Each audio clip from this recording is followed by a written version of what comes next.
Candidate क्यों नहीं देखिए, है? संबित मैं पात्रा, आपने आपको बात करी, बातचीत पूरी नहीं बात करने करी। दूंगा। अगर आप मुझे बोलने नहीं देंगे मैं आपको नहीं बोलने दूंगा। अफजल साहब बोलिए, बोलिए साहब, आप बड़े हैं, बोलिए बोलिए, प्लीज बोलिए, अफजल साहब बोलिए। बोलिए साहब, गुस्साइए मत। नहीं, संबित जी आप इतने समझदार प्रवक्ता हैं, आपसे बर्दाश्त नहीं हो रहा अगर जरा सी बात बोल देते हैं। ना, अरे ना, भाई ना, सुन ऐसी लीजिए, बात उसका जवाब दे दीजिए। कांग्रेस तो देश से ही बर्दाश्त नहीं हो रही है। मैंने खैर, तो फिर सिर्फ आपको इतना तो पूछा बर्दाश्त करेंगे सर, कि ऐसी अगर बात आप ये समझते हैं कि कोई मुसलमान इस काबिल नहीं था कि आपकी पार्टी से चुनाव लड़ता, तो इसमें आपकी खता ज्यादा लगती है मुझे। आपको किसी को इस काबिल बनाना चाहिए था। ठीक है। मैं देलवी साहब आपको मौका दूंगा, लेकिन मैं नाविद सिद्दीकी के पास जाना चाहता हूं। वो काफी देर से कुछ कहना चाह रहे हैं। नाविद सिद्दीकी, आपका टाइम शुरू होता है, बोलिए क्या कहना चाह रहे थे आप, नाविद सिद्दीकी। देखिए अमीश भाई, मैं ये कहना चाह रहा था कि मुसलमानों की जो जिक्र हो रहा है, कहीं ना कहीं मुसलमानों की बेइज्जती की गई है। गृह मंत्री हमारे आदरणीय राजनाथ सिंह साहब, उन्होंने एक बहुत अच्छी बात कही। उन्होंने कहा कि हमारी पार्टी से चूक हुई है, लेकिन हाँ, अगर कोई जीतने वाला होता तो हम सोच सकते थे। यानी कि उन्होंने एक तरफ से ये भी कहा और दूसरी तरफ से भिगो करके एक जूता ये भी मारा कि आपके यहाँ कोई जीतने की हैसियत नहीं रखता, और उनको देखना चाहिए कि उत्तर प्रदेश में कितने जीत करके आए हैं। लेकिन उन्होंने कहीं ना कहीं इस तरह से बात किया। तो ये बांटने की जो चीज हो रही है, ये लगातार तंज हो रहे हैं। और अमीश भाई, आप इतनी अच्छी डिबेट करते हैं, मैं बता दूं कि आपकी डिबेट, एक मिनट मेरी बात सुन लीजिए अमीश भाई, आपकी जो डिबेट है बहुत ही ज्यादा मैं देखता हूं, और मुझे पूरा यकीन है कि ये पूरे देश में क्या बाहर भी इसको बहुत पसंद किया जाता है। लेकिन एक शख्स है जो बीच में बैठकर आपकी डिबेट को खराब करने की कोशिश करता है। कौन? और लोगों का नहीं, नाविद सिद्दीकी, निसंबित मैं जवाब लेता हूं। नाविद सिद्दीकी, वो कौन शख्स है, मैं आपसे नाम जानना चाहूंगा ब्रेक के बाद। और दूसरी बड़ी चीज नाविद सिद्दीकी, जिसका आपने जवाब नहीं दिया, जिसका अहमद खान ने भी जवाब नहीं दिया, क्या धर्म के नाम पर आपकी तरफ से भी बांटना ठीक है? मैं कुछ आंकड़े प्रस्तुत करूंगा। हिंदू मुसलमान के नाम पर क्या आपको भी बांटना ठीक है? क्या वो सेकुलरिज्म नहीं है? क्या सेकुलरिज्म वन साइडेड है? क्या सिर्फ एक ही धर्म के लिए सेकुलरिज्म होगा? ये कुछ बड़े सवाल हैं। लेकिन ब्रेक के बाद आई एम सॉरी वाले मुद्दे पर आज सबसे बड़ी बहस, सबसे बड़ा पैनल जारी है, और ब्रेक के बाद जोरदार डिबेट होने वाली है।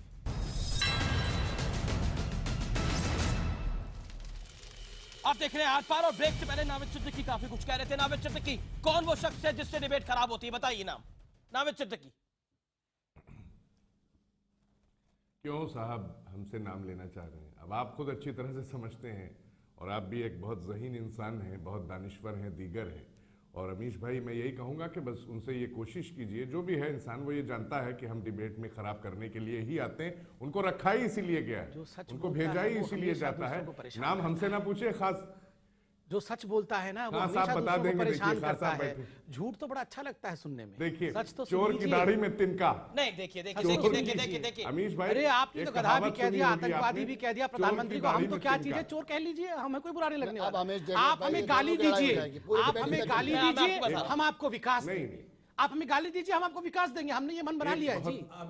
आप हमें गाली दीजिए, हम आपको विकास, गधा कहिए, आतंकवादी कहिए, चूहा कहिए, चींटी कहिए, अभी आपने चोर भी कह दिया, कोई नहीं, विकास देंगे। वो भी समझ गए मेरी बात से इत्तेफाक रखते हैं। मीम साहब मेरी बात से इत्तेफाक रखते हैं कि नहीं? आप ये बताइए। ओके, देलवी साहब काफी देर से कुछ कहना चाह रहे हैं। देखिए नवेद, और मुझे नहीं मालूम किसको कह रहा है। एक सेकंड, हम सब आप बोलिएगा, मैं 20 सेकंड में अपनी बात कर। सच घटे या बढ़े, ये कृष्ण बिहारी नूर का शेर है। सच घटे या बढ़े तो सच ना रहे, झूठ की कोई इंतहा नहीं। मैं किसी को नहीं कर, लेकिन मैं एक सवाल इन दोनों पार्टियों से करना चाहता हूं, समाजवादी से भी और बीजेपी से भी। संबित डॉक्टर पात्रा यकीनी तौर से इस वक्त बीजेपी का एक बड़ा चेहरा है। मैं इनसे ये बात पूछना चाहता हूं कि चलिए ठीक है कि आपने कोई टिकट नहीं दिया, पर आप जो सबका साथ सबका विकास की हमेशा बात कर रहे थे, उस सबके साथ सबके विकास को जुमला, मुझे ऐसा तो नहीं लगता कि भाई आपको जो वादे बिहार में याद थे वो ये एक सेकंड रुक जाइए। अब आप बोले नवेद भाई, सुन लीजिए। मैं डॉक्टर पात्रा से एक बात पूछना चाहता हूं कि आप मुझको ये बताइए, वो सबका साथ सबका विकास, वो जो मेरे पैसे थे, जो नौकरियां थी, इन तमाम चीजों को आप इन नए नए मुद्दों पे सुबह और शाम क्यों बदल रहे हैं? देश का युवा अगर हिंदू मुसलमान नहीं है तो आप उन मुद्दों पे बात क्यों नहीं करते? विजन क्यों नहीं दे रहे देश को? अहमद खान कुछ कहना चाह रहे हैं, मैं समझ पाता हूं, आपकी बात आऊंगा। अहमद खान कुछ कहना चाह रहे हैं। अहमद खान, आप क्या कहना चाह रहे थे? 30 सेकंड आपके पास है। हाँ देखिए, मैं ये कहना चाह रहा हूँ, संबित पात्रा जैसे बोल रहे हैं, इतने पढ़े लिखे इंसान होके इतने बच्चों जैसी बातें बताइए। मैंने कश्मीर के बारे में क्या पूछ लिया? मैंने बात कर दिया। मैंने जैसे ही कश्मीर में कितना टिकट आप लोगों ने हिंदुओं की बात करनी, तो मैं चोर हूँ, मैं बदमाश हूँ, मैं झूठा हूँ, कमाल है। हिंदुओं की बात तो करना ही नहीं चाहिए। आप हिंदुओं की बात करिए, मगर आतंकवादियों के समर्थकों के साथ जब आप सरकार बनाएंगे तो लोग आपसे सवाल नहीं करेंगे। कौन आतंकवादी के समर्थकों के साथ आप सरकार बनाइए। आप बताइए, समर्थकों के साथ बनाइए, कर दीजिए, इलेक्शन कमीशन को रद्द कर दे। आप करवाइए ना, आप करवाइए। आप लोग कंपेन, आप बुल्लर रजवाड़ा के समर्थकों के साथ सरकार चला, आप आतंकवादियों के साथ मिलकर बातचीत करके करवाइए। नॉमिनेट किया है उनको, लोगों ने इलेक्ट किया है। अहमद खान की बात उत्तर प्रदेश में हो रहा है, बात आप कश्मीर चले जा रहे हैं। क्यों नहीं ले जाएंगे? आप यहाँ सवाल पूछ रहे हैं कि कितना मुसलमानों को टिकट दे दिया, मैंने कितने हिंदुओं को टिकट दे दिया पूछ लिया, तो मैं सबसे खराब प्रवक्ता बन गया यहाँ पे, सबसे खराब बन गया। अरे भाई उत्तर प्रदेश का चुनाव हो रहा है, उत्तर प्रदेश से बताइए। उत्तर प्रदेश ना ये एक मेंटालिटी की बात हो रही है। आप लोगों ने हमारे विचारधारा पर सवाल उठाया, मैं आप पे उठा रहा हूँ कि कश्मीर में किसी हिंदू को नहीं दिया जाता है, तो आप इस बात पे कभी नहीं प्रश्न करते हैं।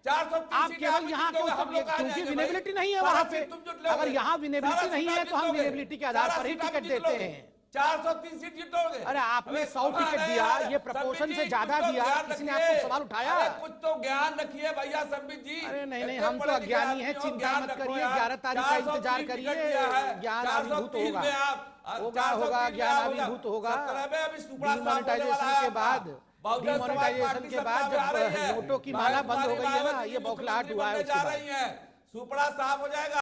ये हिंदू मुसलमान नहीं चलेगा, देखते जाइए, बात चलेगी, देखते जाइए क्या होगा। सुपड़ा साफ किसका होता है, आप देखते जाइए। पर आपको लगता नहीं है? होल्ड ऑन खान साहब, डॉक्टर खान बोलिए ना। खान साहब आपने अपनी बात कह ली। मीम अफजल साहब, 5वें दौर के चुनाव के बाद आई एम सॉरी का मतलब अभी तक तो समझ में नहीं आया है, लेकिन आपको लगता है कि ये कोशिश है कि मुसलमान थोड़ा लपेटे में आ जाए, या फिर आपको लगता है कोशिश दूसरी है?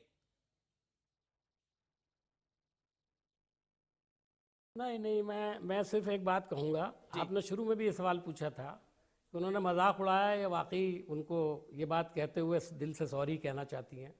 अगर उन्होंने दिल से सॉरी कहा तो यकीनन बहुत अच्छी बात है, हम उनका शुक्रिया अदा करते हैं, उनको एहसास हुआ। और अगर उन्होंने मजाक उड़ाया तो भी उनका शुक्रिया, इसलिए कि हम लोग तो सिर्फ मजाक ही उड़ाने के लिए रह गए हैं। संबित पात्रा जी रोज़ मजाक उड़ाते रहते हैं। ये 20% की राजनीति वालों पर रोज़ उंगली उठाते हैं, ये 80% की खुद राजनीति कर रहे हैं। और इस देश में 80% लोगों को रोज़ ये बताने का काम करते हैं कि आप गैर महफूज हो, आपको ख़तरा है, आपके सारे हुकूक जो हैं माइनॉरिटीज़ वाले छीन के ले जाएंगे। दूसरी तरफ हमसे सवाल करते हैं, आप बांट रहे हैं, आप पे आरोप लग रहा है, आप बांट रहे हैं। कांग्रेस ने क्या दिया? मैं आपको एक बात अफजल साहब, समय कम है इस दौर में, आखिरी दौर है और आखिरी दौर के चुनाव भी बचे। आप बताइए, अब आप बांटने की कोशिश कर रहे हैं इस आखिरी दौर के अंदर, आप पे आरोप लग रहा है। आई एम सॉरी कह के तंज कसा जा रहा है मुसलमानों के ऊपर, बताइए, जवाब दीजिए। जवाब दे रहा हूँ। मेरे से पूछ रहे हैं, जवाब देने दीजिए। अफजल साहब 20 सेकंड दीजिए इनको, बताइए। छोड़ दीजिए भारतीय जनता पार्टी क्या कह रही है। मैं तो कह रहा हूं कि क्यों छोड़ दे? एंटनी कमीशन की रिपोर्ट क्यों छोड़ दे? नहीं, बता तो रहा हूं। उमा भारती को भी छोड़ दे, मुख्तार अब्बास नकवी को भी छोड़ दे, राजनाथ सिंह को भी छोड़ दे। क्यों? जवाब दे रहा हूं। बताइए। जवाब दे रहा हूं। आप सुनिए, ये एंटनी कमीशन की रिपोर्ट में तो इनको कहा था कि कांग्रेस पार्टी जो है ये अपीजमेंट कर रही है और अपीजमेंट करना बंद है। हम चाहते हैं justice for all, appeasement for none. किसी का अपीजमेंट नहीं हो, न्याय सबको मिले। मैंने आपको एक बड़ी बात कही, आप उत्तर प्रदेश के पुलिस थाने में चले जाइए, ये हकीकत है। और एक समाजवादी पार्टी के नेता का भाषण आज पूरे सोशल मीडिया में चल रहा है, जहां वो बोल रहा है कि मैंने कह रखा है कि मुसलमानों को पकड़ना नहीं है, अगर यादव और मुसलमान भी लड़के आए तो यादव को जेल में डाल देना है और मुसलमान को छोड़ देना है। ये बंद होना चाहिए कि नहीं होना चाहिए? ये हिंदू मुसलमान की बात नहीं है। अब जवाब सुन लेते हैं, जवाब सुन लेते हैं। तुष्टीकरण की राजनीति कौन कर रहा है? नावेद सिद्दीकी जवाब। नावेद सिद्दीकी आपकी टर्न है, ये सरकार आपकी है उत्तर प्रदेश के अंदर। मैंने ये देखिए, ये जिस भाषण का जिक्र कर रहा हूं उस भाषण के बारे में आप जानते हैं। मुसलमान को जेल से निकाल देना, ये भाषण में है साहब। अब तो बोले दीजिए डॉक्टर। बिल्कुल नावेद सिद्दीकी गलत बोल रहे हैं, झूठ बोल रहे हैं। देखिए भाई, ये बीच में बोल रहे हैं कि आदत जिनकी होती है वो बीच के ही होते हैं। क्या मैं तो समाजवादी पार्टी के लिए बोल रहा हूँ, तो ये बोल रहे देखिए, ये तो रक्षाबंधन नहीं हो रहा है। जिनकी आदत मैं आपको नहीं, देखिए ये बीच वाले जो है, क्या हो रहा था? अरे देखिए ये बीच वाले जो है, ये बीच में डॉक्टर खान अब आप बोल दिए, अब नावेद सिद्दीकी को दे दीजिए 40 सेकंड, अपने कोटे में से ही दे दीजिए।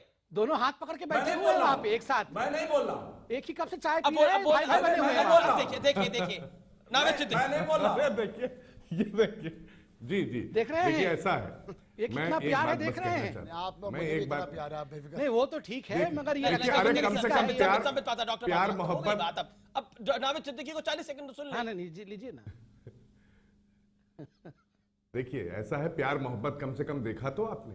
आज हम लोग जो बात कर रहे हैं, अब हम लोग सॉरी की बात जो की है, लेकिन निहायती बहुत ये सॉरी जो कहा गया है, मुझे अभी तक इस बात का जवाब नहीं मिला अमीश भाई कि ये सॉरी क्या उसलिए कहा गया है कि तेजाब डाल करके मुसलमानों को जलाया था। ये सॉरी क्या इसलिए कहा है कि तेजाब डाल के किसने तलवार डाल कर राममूर्ति वर्मा कौन था, किसने तेजाब जलाया? अरे गुजरात में अमीश भाई, एक पत्रकार को तेजाब डाल के किसने जलाया? भाई ये देखिए, ना ये नहीं सुनने वाले हैं हम। एक चीज तो साबित हो गई, किसने जलाया? आप राममूर्ति वर्मा साबित हो गई, डाइंग डिक्लेरेशन गुजरात में जलाया, गुजरात में जलाया, देखिए सांसद जाफरी को जलाया, जाफरी के हाथ के पैर के टुकड़े कर दिए, उसको ऐसे मारा गया, फिर भी हमको जलाया जलाया बोल रहे हैं। अमीश लेकिन सुन लियो, बताइए, सुप्रीम कोर्ट में निर्णय हो गया, फिर भी हमको जलाया जलाया। ठीक है सर, अब बिल्कुल देलवी साहब को देखिए देलवी साहब, एक चीज अब बताता हूं, लेकिन हम बार बार तुष्टिकरण की बात करते हैं, में बोल के ये साबित कर दिया है इस शख्स ने कि ये शख्स जो है वो बीच का है। नहीं सर, देखिए भाषा की मर्यादा नहीं सर, नाविद सिद्दीकी भाषा की मर्यादा रखिए आप। नहीं ये तरीका ठीक नहीं है। आई ऑब्जेक्ट नाविद सिद्दीकी, मैं आपका सम्मान करता हूं, लेकिन मेरे पैनल में कोई आएगा इस तरह के और आपको नवेद साहब वापस लेना चाहिए। मैं उन्हें क्षमा नवेद साहब ये क्षमा करता हूं। ये दिखाता है कि समाजवादी पार्टी और कांग्रेस नवेद साहब ये ठीक नहीं है, वो किस प्रकार नवेद साहब ये ठीक नहीं है, बहुत खराब है। नहीं, ये देखिए, मैं क्षमा करता हूं। देखिए बड़प्पन मुझे दिखाना चाहिए, मैं क्षमा करता हूं। अब मैं इसमें जी देलवी साहब, इन दोनों का मैं नाविद सिद्दीकी, आपको इस शब्द का इस्तेमाल नहीं करना चाहिए था, इसकी जरूरत नहीं थी। नाविद सिद्दीकी, ओके, आपको ऑडियो में खोलो, नाविद सिद्दीकी इस शब्द का इस्तेमाल नहीं देलवी साहब, ये गलत शब्द का इस्तेमाल बिल्कुल हुआ गलत है। नवेद सिद्दीकी बहुत गलत शब्द का इस्तेमाल हुआ आगरा के लिए जो कहा वो इंतहाई कंडेमेबल है, और मैं समझता हूँ नाविद सिद्दीकी, प्रजातंत्र आप इस शब्द को वापस लेना चाहते हैं, आपके पास 10 सेकंड का समय है, मैं आपको मौका दे रहा हूं। ये बहुत गलत शब्द है, आपको ऐसा नहीं कहना चाहिए। ये कंडेमेबल वर्ड, हमारे वैचारिक मतभेद हो सकते हैं, लेकिन आपको माफी बिल्कुल बिला शक माफी मांगनी चाहिए। नहीं देखिए, अगर मेरी बात बुरी लगी तो मैं माफी मांग रहा हूँ, अगर मेरी कोई बात बुरी लगी तो मैं आपसे माफी मांग रहा हूँ। साहब ऐसा बोलते ही मैं क्षमा मांगता हूँ बहुत प्यार से हमारे बड़े भाई, लेकिन मैं इनसे गुजारिश करूंगा कि जी मैं अब मेरे पास समय खत्म हो गया देलवी साहब, 10 सेकंड। संक्षेप में एक बात ये कहना चाहूंगा, इन दोनों पार्टियों को, खासकर इस वक्त बीजेपी की जिम्मेदारी है कि प्रधानमंत्री उत्तर प्रदेश को बताया कि 73 एमपी के बावजूद 3 साल में जो मैं काम नहीं कर सका, ठीक है सर, शुक्रिया आप तमाम लोगों का। लेकिन जिस भाषा का इस्तेमाल हुआ, जिस खासतौर पर शब्द का इस्तेमाल हुआ, वो आपत्तिजनक है, और उस पर नाविद सिद्दीकी साहब ने बोला मैं माफी भी मांगता। लेकिन आज की बहस का निष्कर्ष यही है कि सबका साथ सबका विकास कहने से नहीं होता, करने से होता है, और करना भी चाहिए, और सिर्फ एक को नहीं, सबको करना चाहिए, अक्रॉस द पार्टी लाइन करना चाहिए। देश तो सबका है जनाब। फिलहाल इतना ही, आप देखते रहिए न्यूज़ 18 इंडिया।